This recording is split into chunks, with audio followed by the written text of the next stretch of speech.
ꯍꯥꯏꯕꯤꯌꯨꯕ ꯑꯩꯈꯣꯏꯒꯤ ꯀꯪꯂꯩꯁꯤꯗ ꯂꯣꯟ ꯇꯤꯟꯅꯗꯕ ꯃꯥꯒꯤ ꯅꯥꯠꯀꯤ ꯊꯧꯑꯣꯡ ꯊꯧꯗꯧ ꯈꯦꯠꯅꯕ ꯃꯥꯟꯅꯗꯕ ꯐꯤꯖꯦꯠ ꯈꯦꯠꯅꯕ ꯐꯨꯔꯨꯞ ꯀꯥꯡꯂꯨꯞ 38 ꯂꯩ ꯍꯥꯏꯔꯤꯕ ꯐꯨꯔꯨꯞ ꯀꯥꯡꯂꯨꯞ 38 ꯁꯤ ꯁꯦꯡꯅꯗꯤ ꯏꯕꯨꯙꯧ ꯄꯥꯈꯪꯕꯒꯤ ꯃꯆꯥ ꯉꯥꯛꯇꯅꯤ ꯃꯃꯥ ꯇꯣꯉꯥꯟꯕꯇꯅꯤ ꯌꯦꯛ ꯁꯂꯥꯏ ꯃꯆꯥ ꯉꯥꯛꯇꯅꯤ ꯆꯤꯡꯒꯤ ꯑꯗꯨꯒꯨꯝꯕ ꯐꯨꯔꯨꯞꯁꯤꯡꯗꯨꯒꯤ ꯃꯅꯨꯡꯗ ꯂꯩꯔꯤꯕ ꯀꯥꯡꯂꯨꯞꯁꯤꯡꯁꯤ ꯇꯥꯡꯈꯨꯜ ꯀꯕꯨꯏ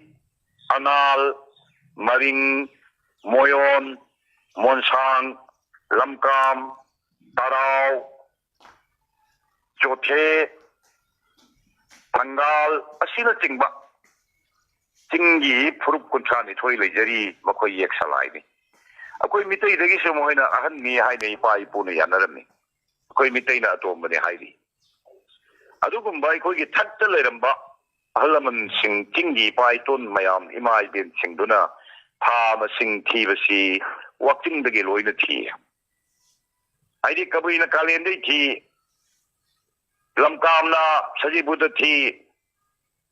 ꯇꯔꯥꯎꯅ ꯋꯥꯛꯆꯤꯡꯗ ꯊꯤ ꯍꯥꯏꯗꯅ ꯈꯦꯠꯅꯕ ꯂꯩꯔꯝꯗꯦꯕ ꯆꯤꯡꯃꯤ ꯐꯨꯔꯨꯞ 32ꯁꯦ ꯂꯣꯏꯅ ꯋꯥꯛꯆꯤꯡꯗꯒꯤ ꯍꯧꯔꯒ ꯊꯤ ꯀꯔꯤꯒꯤꯅꯣ ꯃꯤꯇꯩꯅ ꯁꯖꯤꯕꯨꯗꯒꯤ ꯍꯧꯔꯒ ꯊꯤꯔꯝꯃꯤꯕꯁꯦ ꯃꯁꯤꯒꯤ ꯃꯔꯝꯁꯤ ꯑꯩꯈꯣꯏꯅ ꯀꯨꯞꯅ ꯌꯦꯡꯕꯗ 1709 ꯃꯗꯨ ꯃꯤꯇꯩꯅ ꯉꯁꯤ ꯐꯥꯎꯕꯗ ꯀꯪꯂꯥ ꯐꯝꯕꯥꯜꯗ ꯊꯝꯕꯥꯜ ꯍꯥꯏꯅꯁꯨ ꯈꯪꯅꯩ ꯍꯥꯏꯗꯤ ꯏꯔꯣꯝ ꯆꯥꯎꯕ ꯍꯥꯜꯂꯒ ꯂꯧꯈꯤꯕꯗꯣ ꯑꯗꯨꯅ ꯑꯩꯈꯣꯏ ꯃꯤꯇꯩꯅ ꯁꯖꯤꯕꯨꯗ ꯊꯤꯔꯝꯕꯁꯤꯗꯤ ꯑꯩꯈꯣꯏꯅ ꯍꯤꯟꯗꯨ ꯂꯥꯏꯅꯤꯡ ꯂꯧꯔꯨꯕꯗꯒꯤ ꯍꯤꯟꯗꯨꯏꯖꯝꯒꯤ ꯐꯥꯆꯠꯇꯤ ꯁꯖꯤꯕꯨꯗꯒꯤ ꯍꯧꯅ ꯊꯤ ꯃꯣꯏꯒꯤ ꯍꯤꯟꯗꯤꯅꯁꯨ ꯕꯪꯒ꯭ꯂꯥꯅꯁꯨ ꯕꯩꯁꯥख ꯖꯦष्ठा आषाढ़ श्रावण भाद्रो आश्विन कार्तिक अग्रहायण पौष माघ फाल्गुन चैत्र हाइना थीयेबा सजीबुदा हौरगा अदो अखोई मितैना चिंगी पाइतोन पुनमंग वाक्चिंग फैरेल लंपा सजीबु कालेन इंगा इंगेन थवाल लांगबन मेरा हियांगई पोइनु हाइना थीरमबदु अखोइसु बंगाली के मतुंग इंदना सजीबु कालेन इंगा इंगेन थवाल लांगबन मेरा हियांगई न थीरेबा होइबा फरे असेसी हालसी अदुदि कोई इपा इपुना हाइरंबा इंगा कुमतम इंगेन कुमखायेना अमा थंबिरमनी मसी सजीबुदगी थीरगदि इंगा कुमतम इंगेन कुमखाय याद्रे करमाइने याद्रे वाक्चिंग फैरेल लमता सजीबु कालेन इंगा था तरुक मसीद कुमतम इंगादा अदुना इंगेन थवाल लांगबन मेरा हियांगई पोइनु तरुक अमा कुमखाई था कुमतम था कुमखाई था हाइना इंगा कुमतम इंगेन कुमखाई हाइना चही लिसिंग कयागे ममांगदगी इमा लोनगी चनबी लेरैबसे सजीबुद थीखि तारगदि मदुगी चनबीदु मुच्छि ताबो लोन दु मांगनगी ताबो अदुना सजीबुदगी था थीबदी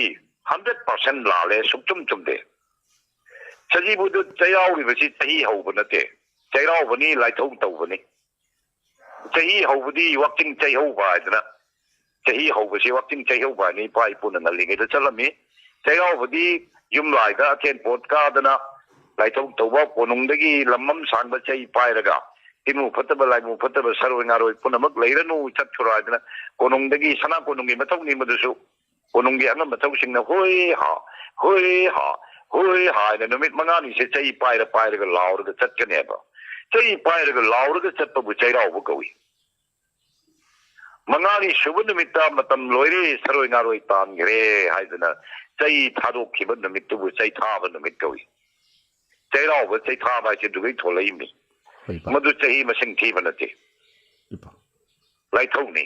अदुबु हुजिकि अखोय मितैना भाव तादबदगी हाइ तारे चही मसिंग थीबसे हुजिकसु सजीबुदगी हौना थीरी हुजिक थीरीबा अखोयगी करी माय ममिंगदो निजौगे चही कुम चै थारीसे मादा थीरीसे सजीबुदगी थीरीबा अदुबु थीरा सनो अखोयगी चही मसिंग मांगबा यादे अचुमबदी दम लाक्चरनी अखोयगी कैसामी बोमचा डॉक्टर इबोमचा